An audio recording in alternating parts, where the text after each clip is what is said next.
Bahadurpur high স্কুলের ষষ্ঠ শ্রেণীর বাংলা বিষয়ের দ্বিতীয় পর্যায়ক্রমিক মূল্যায়ন 2024। একের দাগের প্রশ্ন, সঠিক উত্তরটি বেছে নিয়ে লেখো, যে কোনো ছটি। একের এক দাগের প্রশ্ন, চিঠি কবিতাটির কবির নাম হলো, সঠিক উত্তরটি হবে রবীন্দ্রনাথ ঠাকুর। একের দুই দাগের প্রশ্ন, মানভূম জেলার দেয়ালচিত্রের প্রতীক বলা হয়, সঠিক উত্তর হবে পদ্ম। একের তিন দাগের প্রশ্ন, ধানের প্রকৃত বন্ধু হলো, সঠিক উত্তর হবে কৃষক।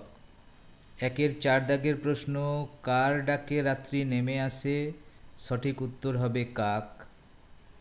একের পাঁচ দাগের প্রশ্ন, গোপালের বাবার যে আম গাছের চারা আনিয়েছিল, সঠিক উত্তর হবে ল্যাংড়া আম।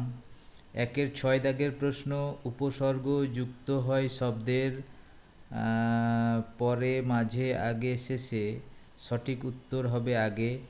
একের সাত দাগের প্রশ্ন, ধাতুর সঙ্গে যে বিভক্তি যোগ হয় তাকে বলে, সঠিক উত্তর হবে ধাতু বিভক্তি। এবার দুই দাগের প্রশ্ন, পূর্ণ বাক্যে উত্তর দাও। পূর্ণ বানান ভুল আছে, যে কোনো ছটি। দুইয়ের এক দাগের প্রশ্ন, কতগুলো গ্রামের পরে সাধারণত একটি হাট চোখে পড়ে, সঠিক উত্তর 10-12টি গ্রাম। দুইয়ের দুই দাগের প্রশ্ন, বসুধারা ব্রত কোন ঋতুতে পালিত হয়, এটার উত্তর হবে গ্রীষ্ম ঋতুতে। দুইয়ের তিন দাগের প্রশ্ন, কটক কোন নদীর তীরে অবস্থিত, এটার উত্তর হবে মহানদীর তীরে অবস্থিত। দুইয়ের চার দাগের প্রশ্ন, চিত্রগ্রীবের বাবা কে ছিলেন, এটার উত্তর হবে গেরোবাজ। দুইয়ের পাঁচ দাগের প্রশ্ন, দেওয়াল চিত্র করার জন্য কি কি উপাদান ব্যবহৃত হয়, এটার উত্তর হবে গিরিমাটি ও গিরিফল।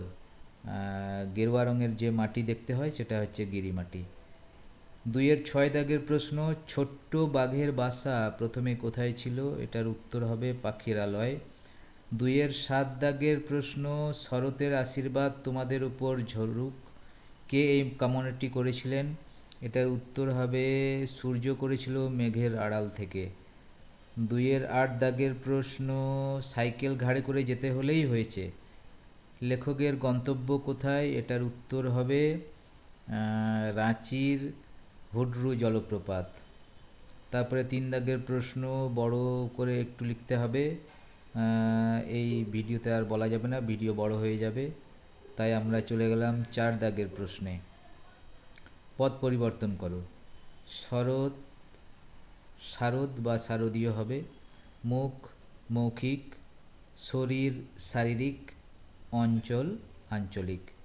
পাঁচ দাগের প্রশ্ন, সমচ্চারিত ভিন্নার্থক শব্দ লেখো, যে কোনো দুটি, তবে আমি তিনটি করে দিচ্ছি। বন শব্দের অর্থ হবে অরণ্য।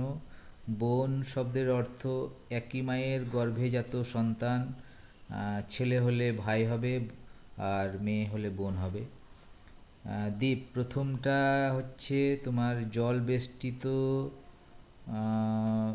ভূভাগ, মানে চারিদিকে জল বেষ্টিত স্থলভাগ, আর পরের দ্বীপ শব্দের অর্থ হবে বাতি। তারপরে হচ্ছে বাড়ি, বাড়ি শব্দের অর্থ হবে জল, আর পরেরটা হচ্ছে বাড়ি, বাড়ি শব্দের অর্থ হচ্ছে ঘর। এবার হচ্ছে ছয় দাগের প্রশ্ন, শুদ্ধ বানানটি নির্বাচন করো। প্রথমটা হচ্ছে অ ঘয়রফলা হয়াকার অন্তুস্থ অমূর্ধন্য, অগ্রহায়ণ। পরেরটা হচ্ছে অগ্রহায়ণ, এখানে দন্তন্য আছে। পরেরটা হচ্ছে অগ্রহায়ণ মূর্ধন্য আছে, তাহলে সবার শেষেরটা সঠিক উত্তর হবে।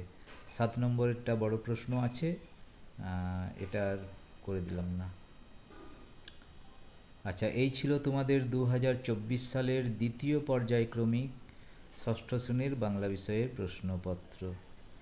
ভিডিওটি ভালো লাগলে লাইক করো, সাবস্ক্রাইব করে রাখো, পরবর্তীতে আরও অনেক প্রশ্ন তোমাদেরকে দেওয়া হবে।